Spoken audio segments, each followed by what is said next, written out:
All right, everyone. Hey, today we're going to take a classic comfort food, a favorite macaroni and cheese, and we're going to lighten it up a little bit. We're going to take a little bit of that salt out, take a little bit of that fat out, but we're going to leave all that delicious flavor. Stay tuned. That is so good. Now, I'm a kidney doctor, a board-certified nephrologist, and one of the things I always hear from my patients is, how do I make that comfort food still taste good, but be healthy? If you were born and raised on macaroni and cheese, it can be really hard to give that up, especially at a summer barbecue or at a family gathering.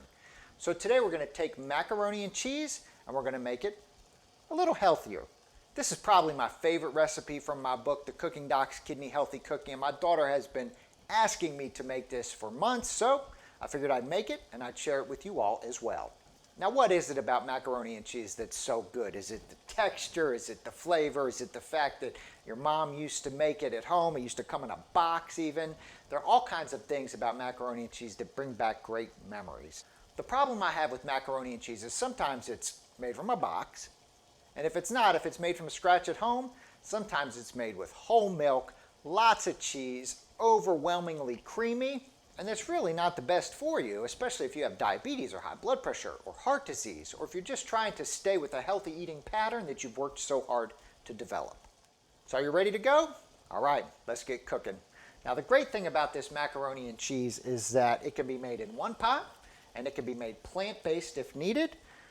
And I'm going to be using these Protein Plus elbows. So this is macaroni made with flour. I couldn't find the kind of regular wheat flour whole grain macaroni, so I found these instead. These are Protein Plus, and essentially it's pasta with some plant-based protein. So a little lentil flour to boost up the nutritional value of the pasta. Traditionally, your regular macaroni pasta is very low on fiber and low on protein. So this will increase the plant-based protein some and also give you more fiber, which can help if you're eating a higher carbohydrate meal, which, let's face it, macaroni and cheese tends to be. First step, we're going to boil that pasta.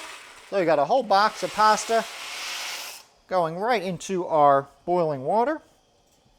We're going to give that a little bit of a stir. We're going to let that come back to a boil in about 2 minutes, and then we're going to add our frozen peas. Now, what are the nutritional benefits of this macaroni and cheese versus the one you may make at home? This macaroni and cheese has about 1/4 of the sodium, has a little less fat, and has more protein and more fiber. So that's where you get the health benefits. Once we get that water boiling again with that pasta, we're going to add frozen peas, 10 ounces of frozen peas, and we're going to stir it. Okay, we're going to let those peas cook for about 4 minutes along with that pasta until the pasta is al dente and the peas are cooked.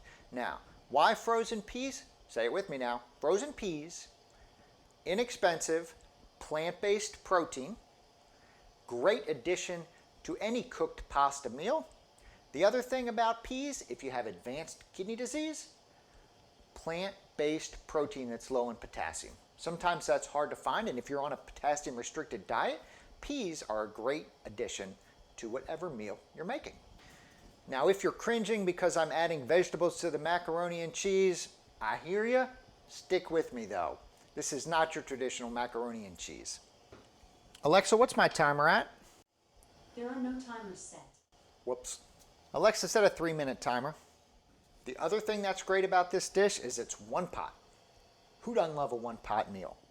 Now, if you're asking yourself why this board-certified kidney doctor is spending his time in the kitchen talking to you rather than prescribing you medicines, well, let me tell you.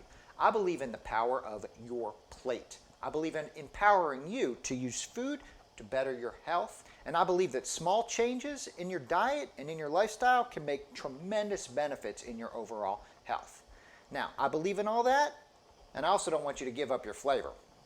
That's why this tastes so good. I worked long and hard on this recipe. Don't try that at home. Okay, pasta is al dente. See, perfect timing. Alexa, stop the timer. Pasta is al dente, peas are cooked. I'll be draining. I'll be right back. Okay, now we've got our pasta drained here. We got our one pot. We're going to make the rest of the recipe. Again, this is my favorite recipe from this book, The Cooking Doc's Kidney Healthy Cooking. I'm making this mac and cheese. So next, we're We're going to turn the heat in the pot to medium-low. It's already hot already because it's just cooked that pasta. So we're going to add about a tablespoon of butter or vegan butter, a tablespoon of olive oil.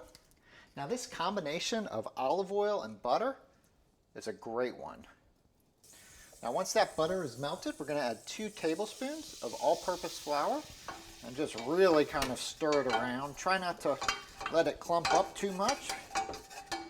Just kind of cook it for a couple minutes on that medium-low heat. So once that roux is kind of that golden color and smells perfectly cooked, we are going to add our milk.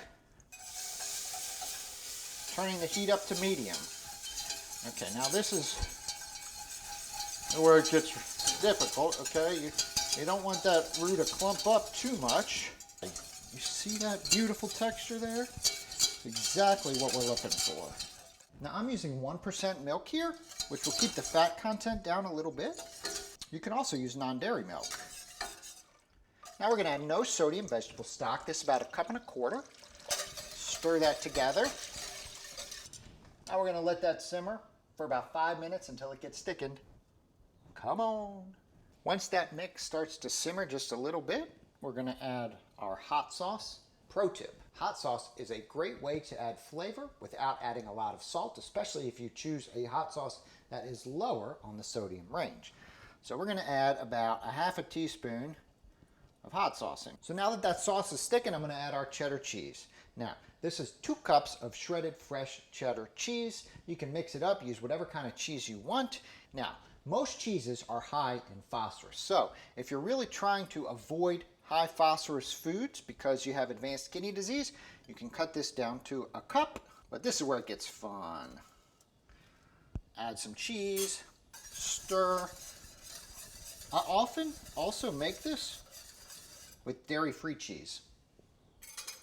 You can make this totally plant-based so easily.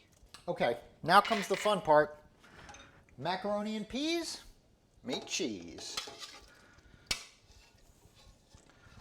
1 pot, stir it up. All right, now let's serve it up. Just because you're trying to eat healthy does not mean you have to give up your favorite dishes. You just have to learn to make a few tweaks here and there.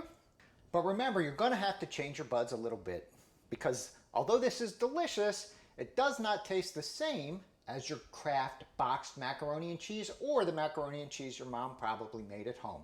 It's lower sodium, it's a little less fat, it's healthier, and it really does taste delicious. It's just different. Bon appetit, everybody.